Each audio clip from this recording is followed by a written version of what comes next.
has in their heart, in their mind, in their life. We talked about this concept of prescription before diagnosis is malpractice.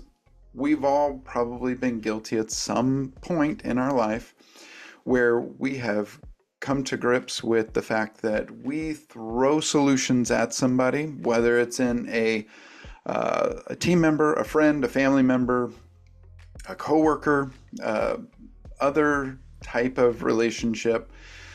We know what you need, and so we start throwing darts at it. I would give you the example that I gave last week, and really it comes down to this. Are you listening for the symptoms? Are you just trying to attack it with a drug? So I had a saying when I was young. I grew up in the church, and I used to tell people this just to get their attention. But I would say a lot of the youth group is empty on Wednesday nights because our teens have a drug problem. It would always get some raised eyes, some what are you talking about? This teenager talking about all the drug problems in the youth group. Well, the drug problem was that kids didn't want to come on Wednesday because they were already drugged to church on Sunday morning, drugged to church on Sunday night, and drugged to church at camp during the summer. So they don't want to be at one more thing. The reality of this is that we can't throw our solutions at our people and then hope that they just trip over our drugs, our prescriptions, our undiagnosed illnesses to find the solution that we might have found. So with that, let's get into the fortune phase of having conversations. So ask and go seek. We're all familiar with the childhood game hide and go seek, but I want to flip this a little bit on its lid. But ask and go seek, again, kind of to our past conversations, approaching things from a place of curiosity. So how are you curious about you're here? You can't push people into change, but you can question them into clarity. Oftentimes we talk a lot around here about clarity and confidence. If you can ask the right questions in a quality sequence, you can literally have people engage in the solution that they will inevitably come up with. So this idea that you can't push people into change, I can't want this for you. I can't just ramrod this thing down your throat and hope that the thing changes, the habit forms. I have to give you an opportunity to seek the truth, but do that through an inquisitive nature. Those statements, those push and they draw attention. It seems like a good thing, right? They draw attention. Well, the reality of that is that we don't want the attention to be on the statement. We want questions that pull. They capture attention. They engage our audience. They put us in a place where they're able to engage in the conversation, engage in the answers, but also capture their attention. They captivate their attention in a way that keeps them not only engaged in the conversation, but engages them in a relationship through the quality of our questions. So this idea of ask and go seek. We grew up in school, and I don't know that they do this anymore because, quite frankly, my kids have only snuck things into school. They haven't actually had an event called show and tell, but I'm putting an age on myself. Show and tell versus ask and influence. So show and tell. I want to compare and contrast these two ideas. So show and tell says you're failing. You just don't know it yet. Versus, what's the cost of staying where things are now? Show and tell tells us, I've seen this before and it's not going to play out how you think it will.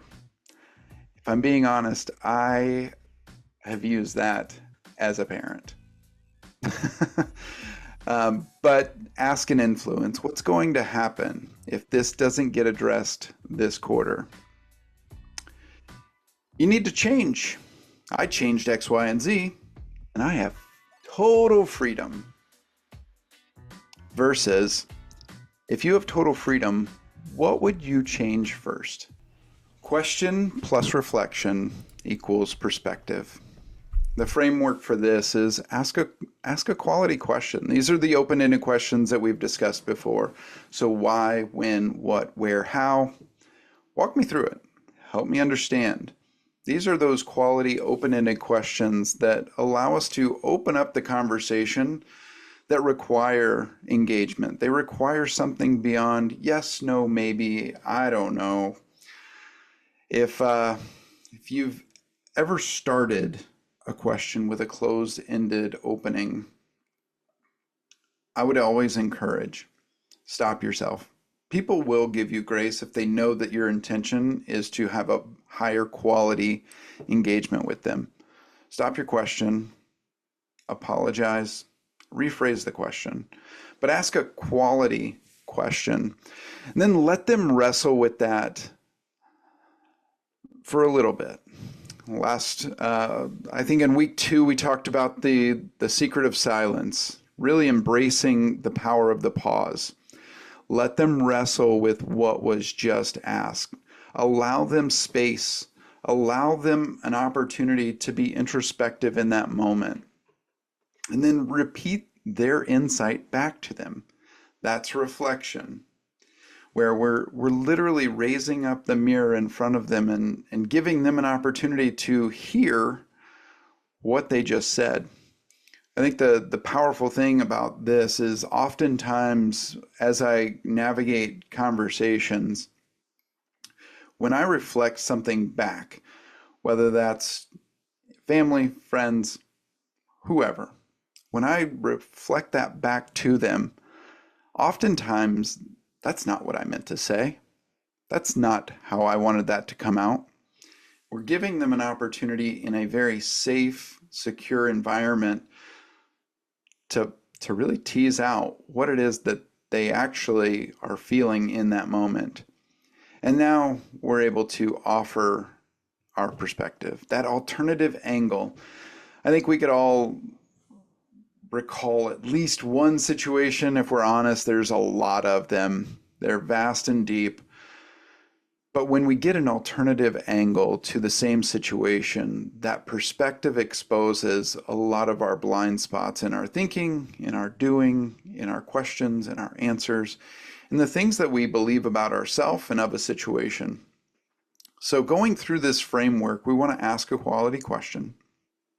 We want to let them wrestle with what we just asked. Repeat their insight back to them so they can hear exactly what they just shared, because sometimes when it comes out, it sounds different in our head than it does coming out to the ears of our listener.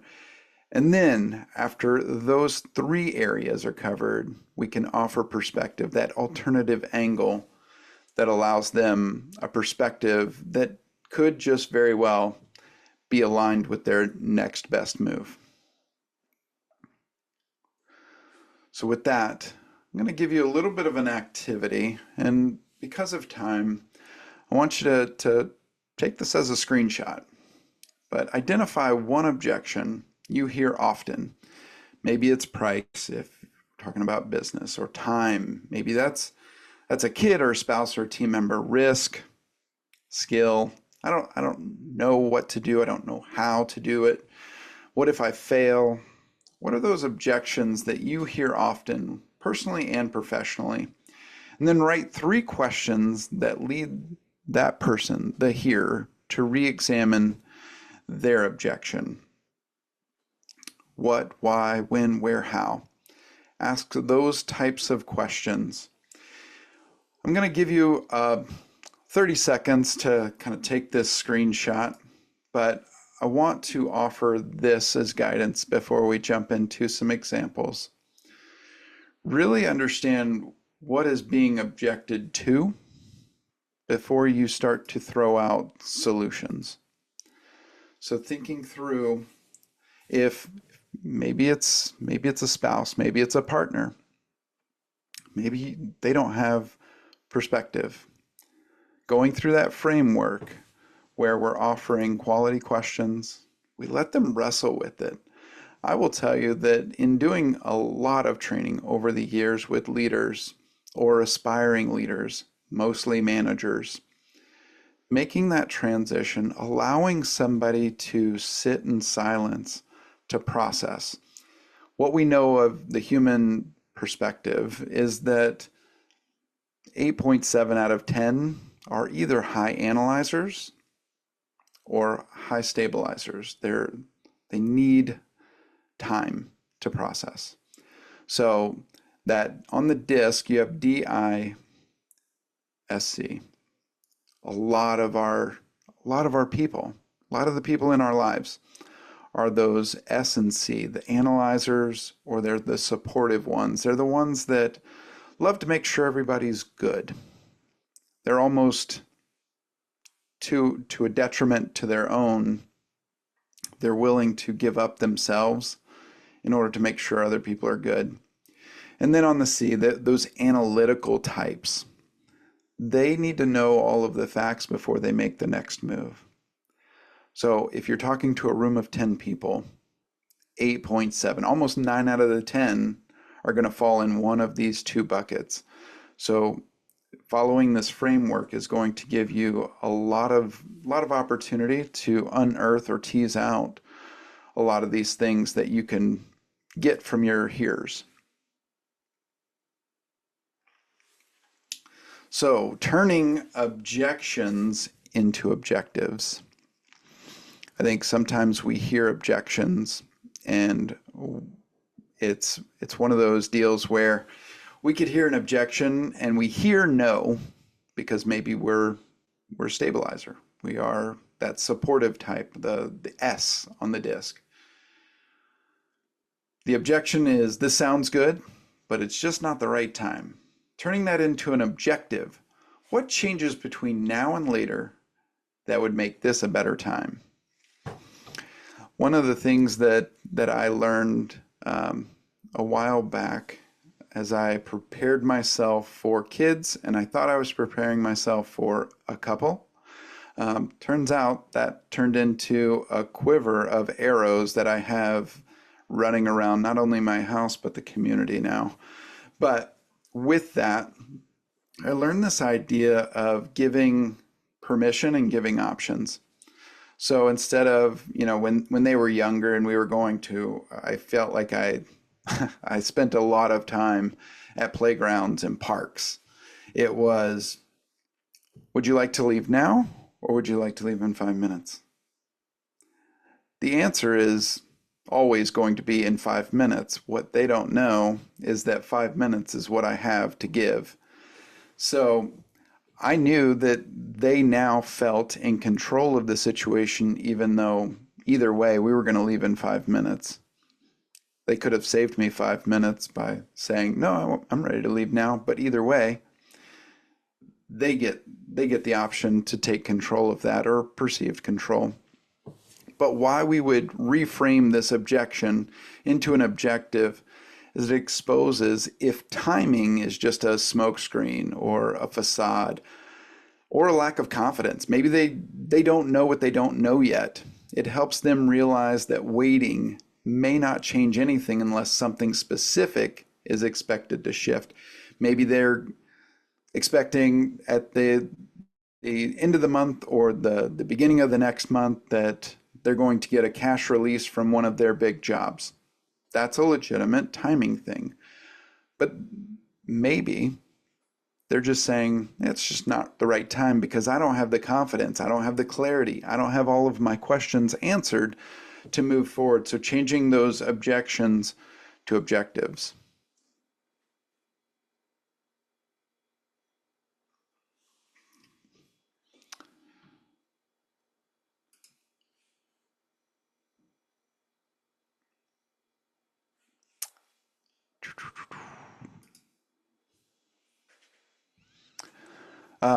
The next way we might want to attack this, is what potential cost of waiting 3 to 6 months more What's the potential cost of waiting 3 to 6 months more? Like really, what are we giving up? This is the reframe. A couple of weeks ago, we talked about reframing our questions to really reframe the mind, but it reframes the objection around opportunity cost. Instead of seeing your solution as an expense, this makes them calculate what it might cost not to act. I know this could be construed as sales training. It's really communication training. The reality of all of this leadership communication is we're always selling something. We're selling an opportunity to get better. We're selling an opportunity to grow. We're selling an opportunity to expand in some way, shape, or form. Whether that's asking them to, hey, I'll give you a real example. We have a team member that wanted to do training. They want to go from a Tech 1 to a Tech 2, which is awesome. We were starting to get resistance of kind of their confidence. But when we had a difficult conversation of understanding what the objection versus the objectives were, what we found was that there was stuff in the background that was going on. And it wasn't a lack of confidence or a lack of excitement over the opportunity to go train. It ended up being there was some stuff on the back end that was going to be a stressor if he were to take this training on. In having that conversation, we were able to remove those barriers that blocked him not only from being excited about the training, but it also blocked him potentially from being fully present at the training that we were investing in. So asking these questions of the objection is not a form of disrespect. It's really calling them towards what it is that they've already said that they want.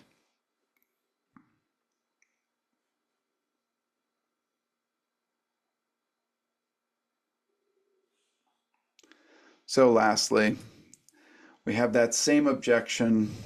If the problem is if this problem still exists 6 months from now, what impact will that have on your business? If you don't fix this bad habit now, what changes in 6 months? If you're tired of XYZ in 6 months, what impact will that have on your business? What impact will that have on your family? What impact will that have on your personal life? It projects the pain into the future, making it real and harder to ignore. It's really hard to ignore something that you've now articulated. It's very easy if we are always the teller versus the asker, the pusher versus the puller. But this encourages ownership of the consequences of inaction.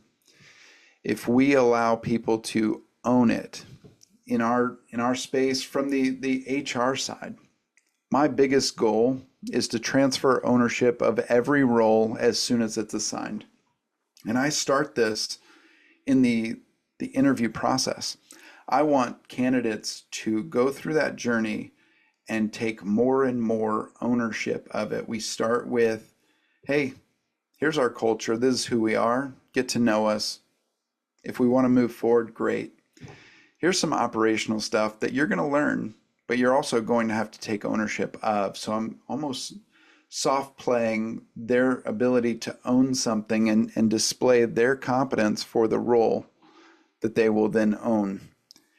And then that last step in the candidate journey is to show up with a presentation. That's not normal. But what I do want to know is, are they going to take initiative? Are they going to move into ambiguity? I don't give them any direction outside of presentation. You can present any way you want. I don't care. I want to see you in that interview. And then once we have them on the other side of that candidate journey where they're now a team member, the first 4 weeks is really less about onboarding and more about transfer of ownership. We don't bombard their calendar with events. We don't say, hey, you need to be here, here, and here. I draw out a plan. There's a plan of execution, and it's their job now to execute on the plan. There's tasks, there's meetings, there's things that they have to schedule in order to be successful in implementing and executing that onboarding plan. But at that point, I've now transitioned ownership from myself to the new team member, whether that's finance or sales, HR, marketing, wherever that exists. There needs to be a plan of execution. So I'm taking the I don't know and I'm allowing them a platform to start discovering those things for themselves. So, learning to close, move to a decision. I mentioned it before. I think we've all had these conversations. Actually, I don't think. I know we've all had these conversations where you run into, let's say, an old friend, old business partner, somebody that you have inside of your network. You run into them at the grocery store and you have a great conversation. You spend 15 minutes while your ice cream is melting and you go replace it unambiguously with the now frozen ice cream and let somebody else find your half thawed out ice cream in the freezer 2 minutes later. Not that anybody has ever done that, but if you had. We've had these great conversations. We walk away with no action, no activity, no follow-up, no action step. Where does that conversation go? Is it just simply there to live and die as a good feeling on the canned food aisle? Is it something that we're going to take into the next iteration of whatever that thing looks like? I would plea with you that every one of your conversations needs to be closed. Learn to close your conversations, how to move conversations towards actions. I had a conversation yesterday, actually. This is somebody that I haven't talked to in probably a year and a half. Great guy, love him. He's one of those guys that you can just pick up the conversation, and it's as if there was no time that was missed. I had an opportunity to, hey, it was really good to see you. It was really good to reconnect. Glad you're doing well. Hope you have a great end of your week. If there's anything I can do, let me know. There's nothing. No next step, no action. What was the outcome of that conversation? That conversation led to discovery. Discovery led to action because discovery led to curiosity, and that curiosity required, it compelled, it captivated the attention of the hearer, that almost before we even parted ways for the day, he was trying to figure out when the next time was going to be that we connected, which was not on accident. It was definitely by design. But what led up to and the outcome of is we have a meeting set up for next Monday. Closing isn't manipulation. It's the confident culmination of a well-led conversation. A lot of times I feel like we become passengers of our own vehicle. Even though we're supposed to be driving, we find ourselves in the passenger seat or worse, in the back seat. And then we wonder, what just happened? How did I get here? You don't push someone to yes. You pull them towards a decision they already see as smart. When I was talking to Jeremiah yesterday, I was not really pushing anything. I asked a lot of questions. And all those questions, he started to sense a pattern. Whether it was consciously or subconsciously, he started to sense a pattern, which required him to answer that curiosity, answer that call, because he'd been pulled in. His attention had been captured. And then it allowed me to make that next step, to draw out the conclusion, to land the plane, to get to that next thing where we can have an even deeper conversation that's not impromptu. It's not just kind of on a whim, but it's very intentional. It has structure. It has not only an agenda or an outline, but it has a natural next step to it. So as you have these conversations more in your personal, professional life, begin the conversation with a clear line of sight on the actions that you want to come out of each one of those interactions. Think like a lawyer. So, lawyer growing up was a little bit of a dirty word. It was like, oh, lawyer and liar sound really similar because they both do the same thing. But what I would caution you with is really kind of that closing argument mindset. We talk about facts don't care about your feelings. Feelings are a liar. The heart's a liar. But facts, they don't lie. In the same vein, think like a lawyer. Start to operate with facts and values and logic through open-ended questions. And then summarize those findings and ask for action. You've told me this. This is what I know you value. This is the thing that you said you wanted. Okay, what are you going to do about it? How can I help you? So you've said you want this result, whatever that is, whether it's you want the toy, you want the revenue, you want team alignment, whatever that goal is, whatever that end result is. The biggest blockers are blank, blank, and blank, the pain points that are preventing you, those bottlenecks. And then based on what you've covered, based on what we have collectively done together to this point, based on all of the collective thoughts, feelings, facts, figures, all of those things packaged in a nice little thing, are you ready to move forward? And then we gain agreement. Because now it goes from being Kirk's idea to being the hearer's idea. It goes from being the manager's idea to being the team member's idea. It goes from being the parent's idea to the kid's idea. So we want to think like a lawyer in the sense that we're not making formal presentations and logicking them to a conclusion that they can't get out of and they feel pigeonholed or backed into a corner and they can't get out of it. But think like a lawyer in the sense that we're laying out the facts. This is what we've discovered.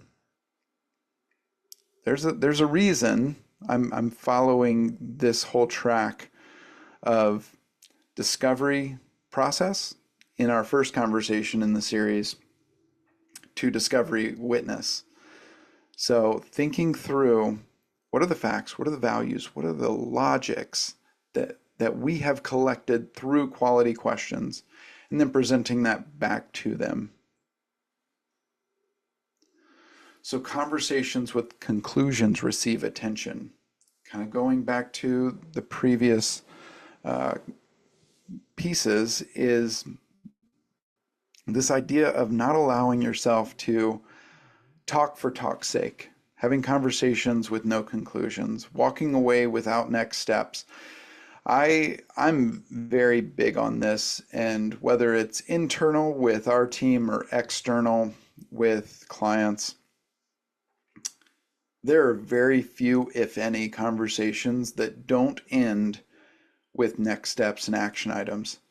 I think it's such a powerful tool, but it also gives clarity, but it allows your hearer and you as a participant in that conversation to have confidence in those next moves.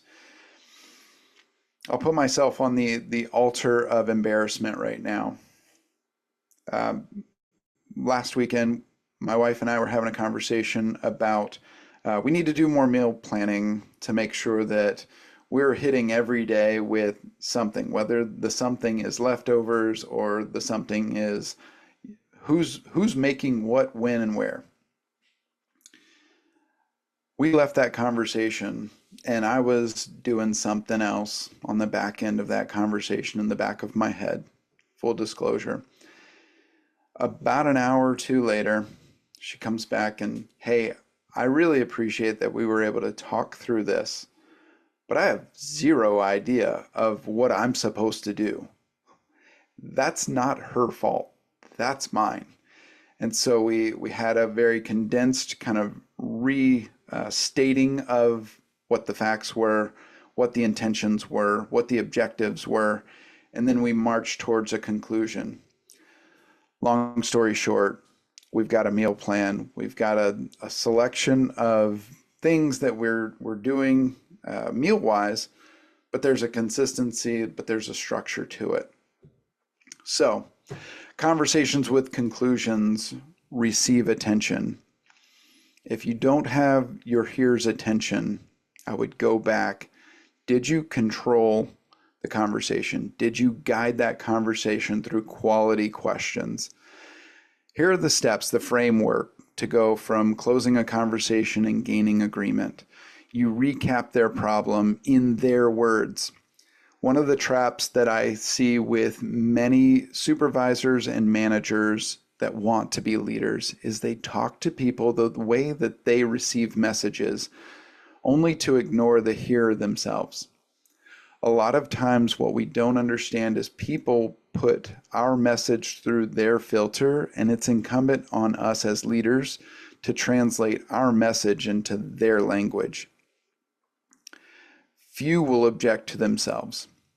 I think it seems like a very obvious thing, but I don't think it's a very normal thing as communicators. We need to recap their problem in their words. We need to recap the value or outcome they said they want. So what is the result that we got from them, the outcome that they've identified? That if this could happen, this would be my next thing. And then we need to agree to be an advocate for their goals. You said you wanted to get an A in math. You said you wanted to close 3 deals. You said you wanted to have this many best practice execution plans identified and drawn out. Okay, those are the outcomes. Now I'm an advocate. How are we doing? How many calls did we make? How many appointments did we set? How much activity are we putting forth to get to the sales outcome? Have we started to think through the flow of work to identify those best practices? And then ask directly and confidently, do you feel ready to take the next step? I will say I'll just reduce it down to the last 12 months.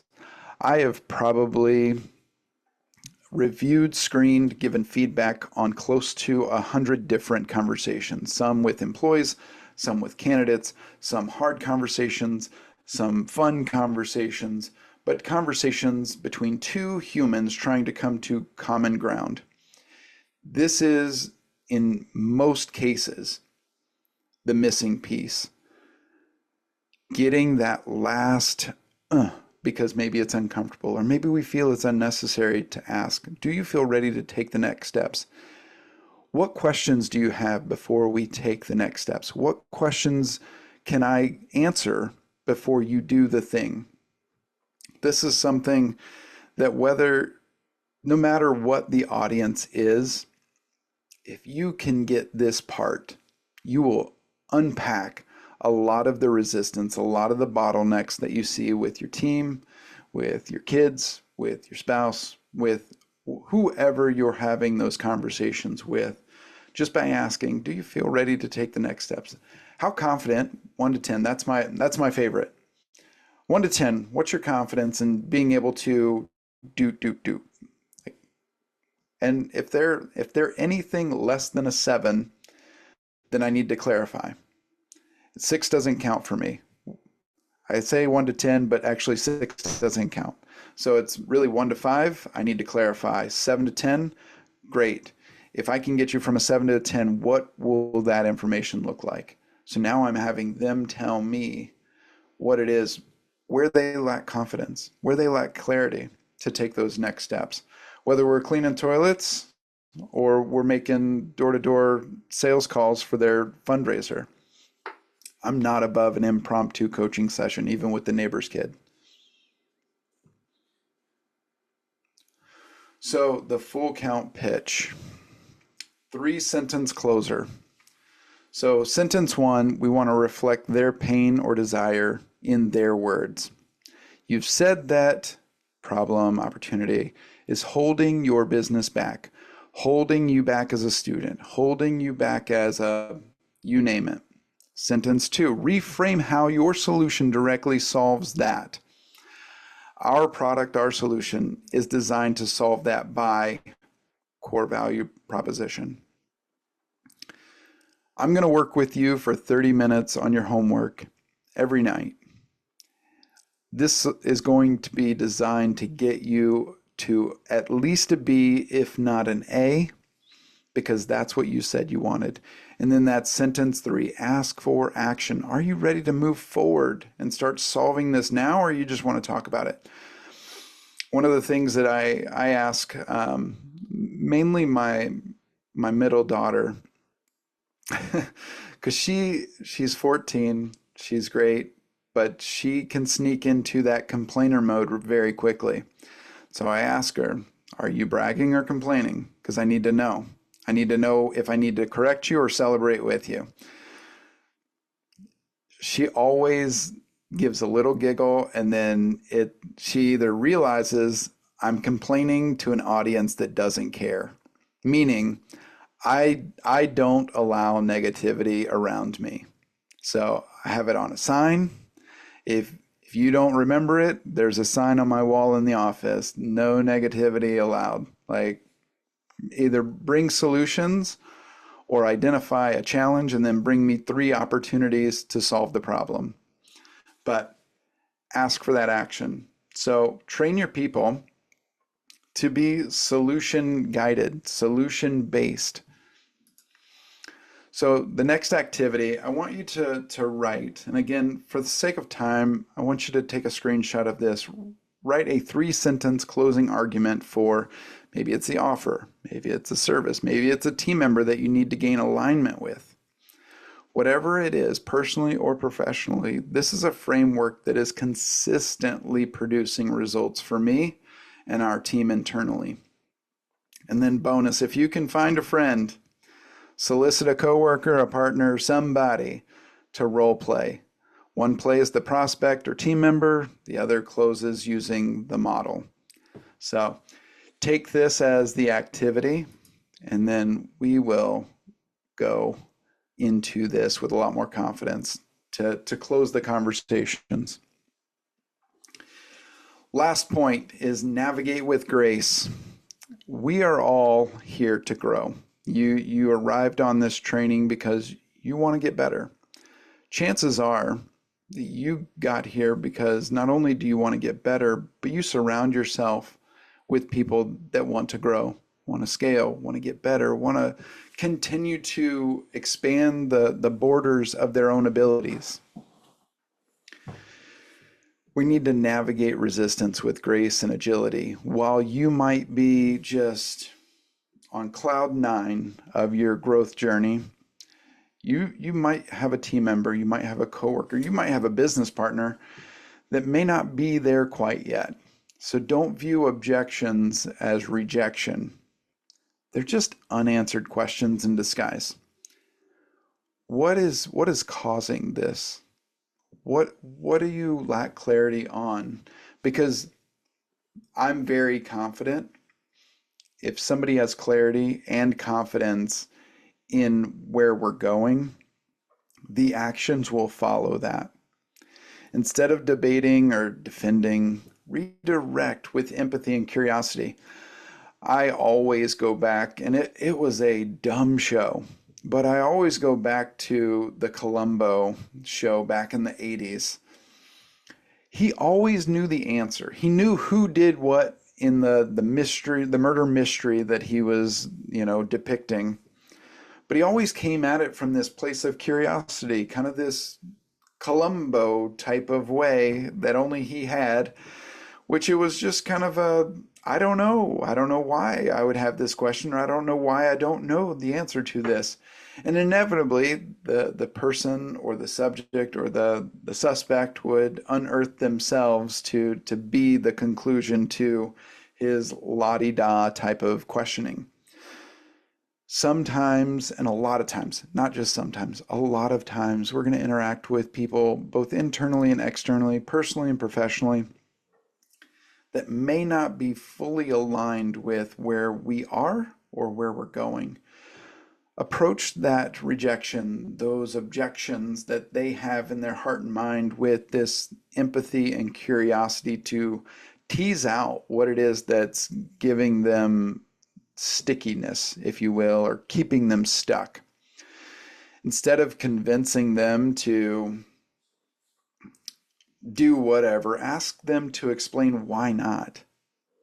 It makes them reconsider. Why is it that I don't want to fix this thing? I said I wanted to do this. Why am I not doing that? What's holding you back from fixing this now? In my house, a lot of times it's fixing dirty rooms, picking up the million Legos that my 4 younger ones just inevitably spread in a million different crevices. Stepped on a Lego frog, which I didn't even know existed last weekend, but I found a Lego frog between my big toe and my first index toe, whatever that toe is called. But the fix, you want to keep Legos, you have to take ownership of the Legos. If a Lego gets in the wash, it's still yours. What would have to be true for you to feel confident moving forward? Again, that curiosity. It's not, hey, you need to fix this. It's broken. Obviously, you don't know how to fix it, but why aren't you doing something about it? Coming at it from a place of curiosity, what would have to be true for you to feel confident moving forward? Is the issue with the solution or the timing? Is the issue with the solution, or is it with the process? Is it with the what, the how, or the why? Really asking these from a place of curiosity. This technique leads them to convince themselves of the answer that probably already resides inside of them, but either they haven't asked themselves those reflective, introspective questions, or maybe they haven't considered some of the blind spots that your questions are unearthing.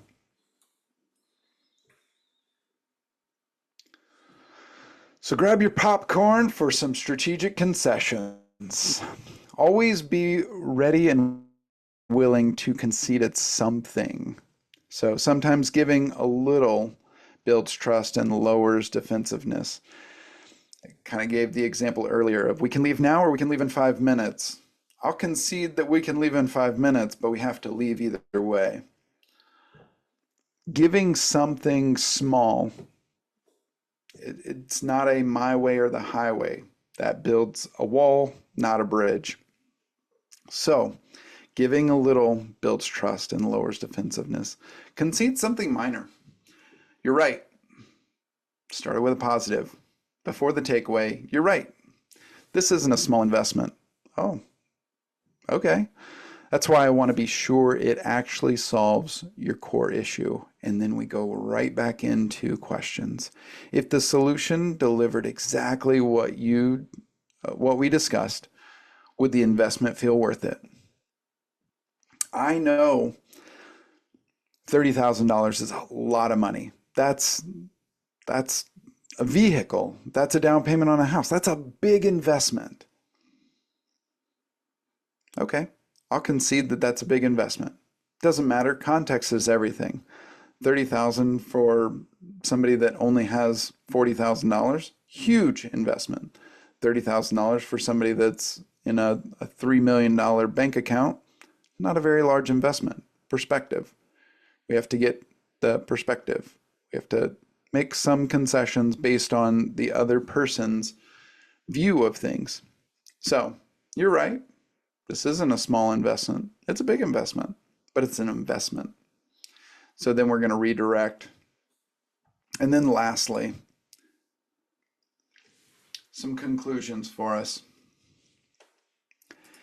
You don't tell, you don't push, you ask to influence.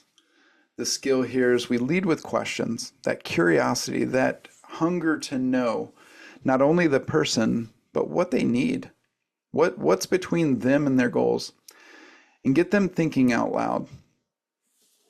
Have them tell you what they need to see in order to take the next steps. Get them thinking out loud. I'm often reminded, especially with kids that are either introverted or maybe it's an adult that lacks confidence. But I don't know what you're thinking until it comes out of your mouth in the form of articulating the thought, the question, the intention, the disdain, the objection, all of those. They have to come out of your face because I don't know what's going on in your head. So get them thinking out loud, whether that's a team member, asking those open-ended questions in a one-on-one. In a sales situation, getting the customer to talk to you about what they actually want, what they actually can't get around mentally or financially or physically. And then confident closing. Own your value. Don't devalue yourself just because you're dismissive of what you are or who you are or what value you bring to the solution or the problem. State and then ask for the next step. Make a statement. State the facts, the logic, what you've unearthed through the conversation, and then ask for those next steps. And then handle the resistance. Question the pushback. Why is it that you want to continue to do the thing that you said isn't working for another, 3 months, for another quarter? You're willing to do this. Let them convince themselves. If I were to give up the next 90 days doing it the same way for the same reasons and getting the same results, is that going to set me ahead or behind 90 days? A lot of people, because we don't get invoiced for our time, one of the skill sets of a leader is to quantify the value of time. If we're not giving people the tools and resources to evaluate not only their time, but the value of that time as it relates to getting them to their goal, closer to the conclusion or outcome that they want, they will continue to do the comfortable thing. And I can tell you right now that comfortability or comfortable is the enemy of progress. So the better we can get at questions, whether that's internal, external, team members, or clients, the better we can get at interviewing people, the better we can get at driving these conversations and interview like your business depends on it. Because here's the thing, it doesn't hurt to ask. With that, I hope you enjoyed this 4-part series today over the last month of going through this.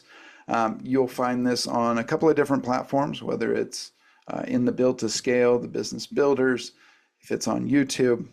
But what I want you to do is really go through and take each one of these activities, pause on it, take a screenshot, do the activity, start to digest and start to implement these things into your personal and professional life to where the conversations that you're having in the kitchen or the boardroom are higher quality. The questions that you're asking are of higher quality that allow your relationships to be deeper and of higher quality. Thanks for joining, and I hope to see you on the next Business Builders Weekly.